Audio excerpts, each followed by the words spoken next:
배가 육지에 있을 때는 수십 명의 장정들이 힘을 써도 바다로 옮기기 어렵습니다. 그러나 바다에 떠 있는 배라면 그 배가 몇 톤이든 어렵지 않게 움직일 수 있습니다. 거대한 배가 바다를 항해하고 비행기가 하늘을 나는 일은 신기하기만 합니다.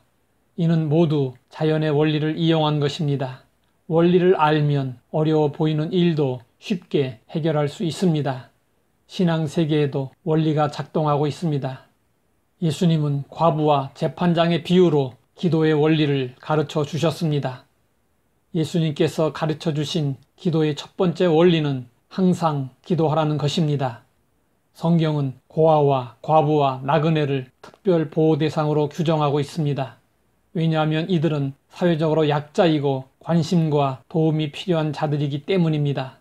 비유의 주인공 과부는 그렇지 않아도 어려운데 억울한 일까지 당했습니다. 과부의 가슴에 원한이 맺혔습니다.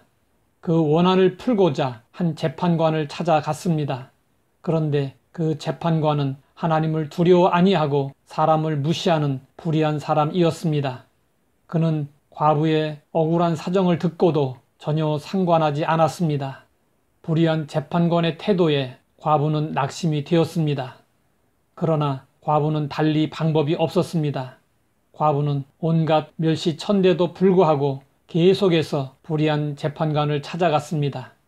그리고 원수에 대한 자신의 원한을 풀어달라고 하소연했습니다. 불의한 재판관은 과부로 인해 시달리다가 괴로움에서 벗어나고자 결국 과부의 원한을 풀어주었습니다. 예수님은 우리에게 과부처럼 기도하라고 하십니다. 기도는 하나님의 손길을 움직이게 합니다. 우리는 무너진 것을 회복하기 위해서, 잃어버린 것을 다시 찾기 위해서, 억울하게 당한 것을 회복하기 위해서 항상 기도해야 하겠습니다. 항상 기도하라는 것은 응답이 올 때까지 중단하지 말고 지속적으로 기도하라는 것입니다. 과부가 재판관을 감동시킨 것처럼 우리도 하나님을 감동시키는 기도를 해야 합니다. 예수님께서 가르쳐 주신 기도의 두 번째 원리는 낙심하지 말라는 것입니다. 하나님은 우리가 구하기 이전에 이미 우리의 형편과 처지를 다 알고 계십니다. 하나님은 우리의 머리카락 숫자까지도 다 헤아리시는 분이십니다. 하나님은 우리의 기도에 응답하시려고 작정하시고 우리에게 소원을 주셔서 기도하게 하십니다.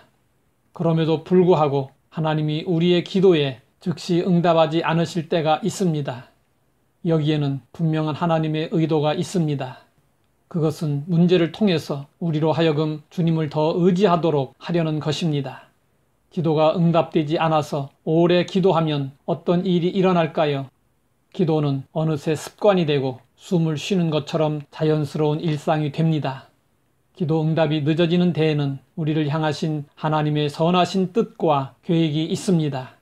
그러므로 기도 응답이 늦어지는 것으로 인해 낙심하지 말아야 합니다.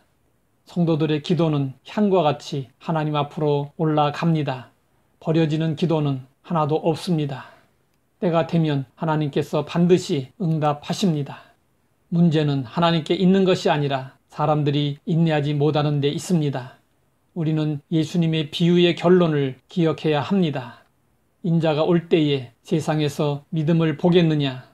바람이 불면 나무는 쓰러지지 않으려고 더 깊이 뿌리를 내립니다. 우리의 삶에 고난의 바람이 불어올 때 우리는 인내하면서 더욱 기도하여 주님께 믿음의 뿌리를 깊이 내릴 수 있어야 합니다. 하나님 아버지, 기도의 두 가지 원리를 알게 하시니 감사합니다. 항상 기도하게 하시고 응답이 늦어져도 낙심하지 말고 인내로 승리하게 하옵소서. 예수님의 이름으로 기도드립니다.